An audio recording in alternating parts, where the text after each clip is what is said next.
to see how that would work out. Hold on. Did you turn off the microphone?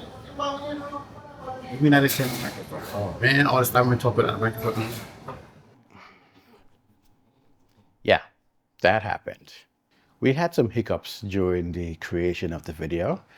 Try to get some B-roll. Actually, the plan was to record at the store and get everything kind of fresh and live like the last time.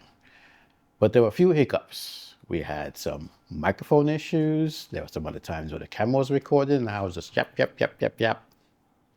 So anyhow, you're gonna see me talking here through some of these things and B-rolls about what's going on.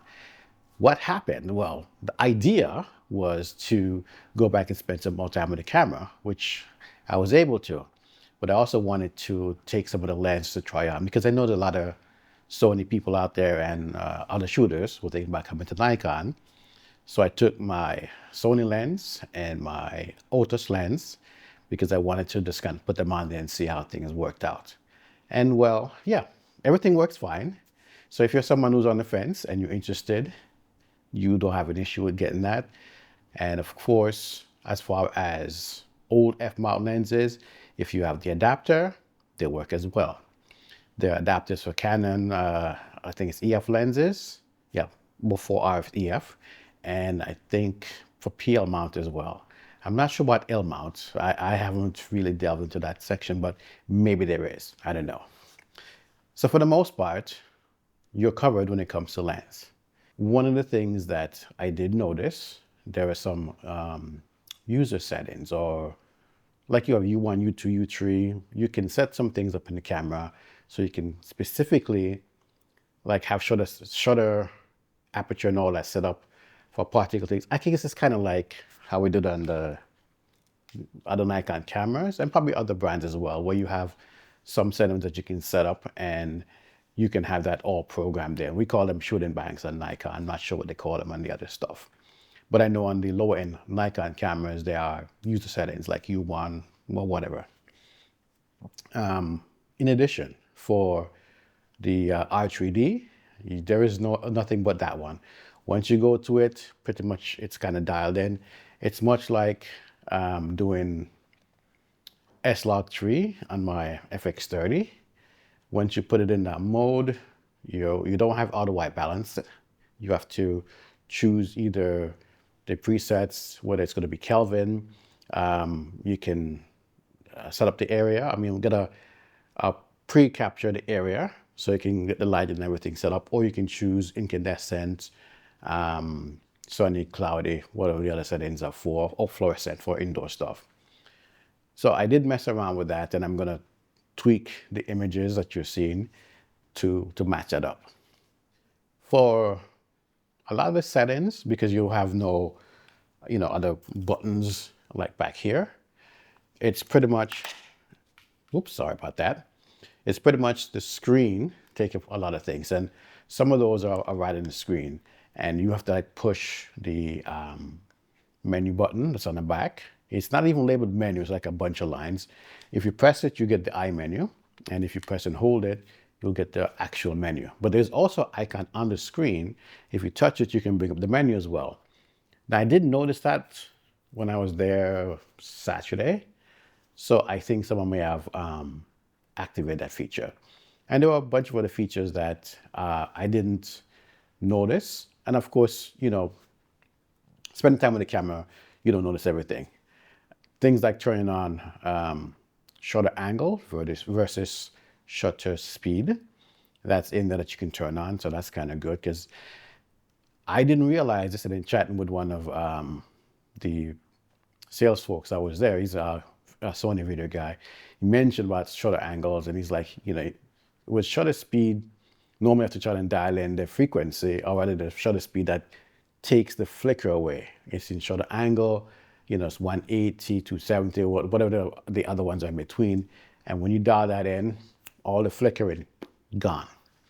I was like, crap, man, I've been dialing in like, hey, let me go to 50, if you all the way up to 125 and you have to dial it back down, then you're trying to dial in on 0.1, 0.3, 0.5 to kind of get that right level to let the flickering go away. So shutter angle works, and Yeah, so I'm going to start using that now because it makes life a whole lot easier. For lens, I did try that Suro lens again for the manual focus and found, well, I shouldn't say found out because I kind of forgot that there are no electric contacts on it, so you have to eyeball it. I'm doing a quick test with the lens at 5.6 in red raw. Of course, it's all manual focus. I've set it to ISO 800, it's 160 per second because it's doing 4K 60, the max resolution. And I think I can go down a little bit more. 5.6 looks fine. And I'm utilizing Flip Kelly. The thing with this lens is I have to figure out which direction is the correct direction since it's manual focus. Okay, I think that looks good. The focus peaking is not coming on, but my eyes aren't the greatest, and even with the glasses, I was still having some trouble. Because I was like, where is the focus peaking? Why is it not coming on? I know I turned it on before. Somebody think turn it off. A lot of different things. But the camera itself, you know, in the hand, I mean, one of the main things people worry about is like the grip, right? And if you saw from Saturday's video when I was holding, I show you, now that I spent some more time with it, the Otus, that lens is heavy. And with the adapter sitting in between, and then you have, what's it, in between the lens and it, it's more of a front heavy kind of thing. So for those of you who are looking to get started with it new, you're probably better off picking up one of the current Nikon lens. If you plan to mount it in a tripod, in a rig setup, then it really doesn't matter. Of course, the Otus is a really, really excellent Zeiss lens. So for that kind of setup, it doesn't really matter. But if you're hand holding it, you want something that's going to not throw the weight out of whack. I tried my Sony 16-35, the lens I'm recording right now. Now we're going to test out the Sony lens, which is now mounted to the FTZ adapter. Put on the ZR.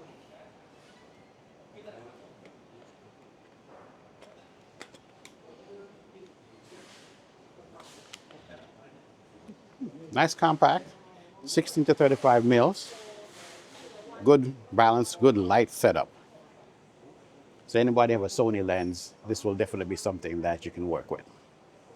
So let me turn on the camera. And I'm going to record with this.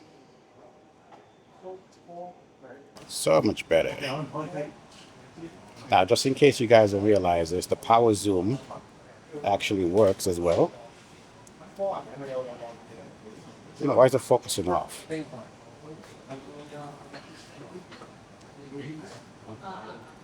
Alright, so there we go. So the focusing is back.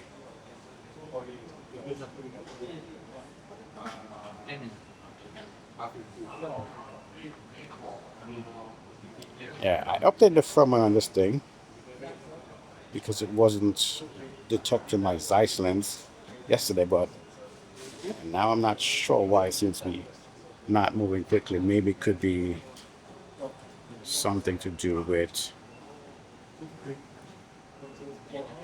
Okay, there. Now it's working quite well. It's picking up things. And again, guys, I still haven't figured out everything with this lens.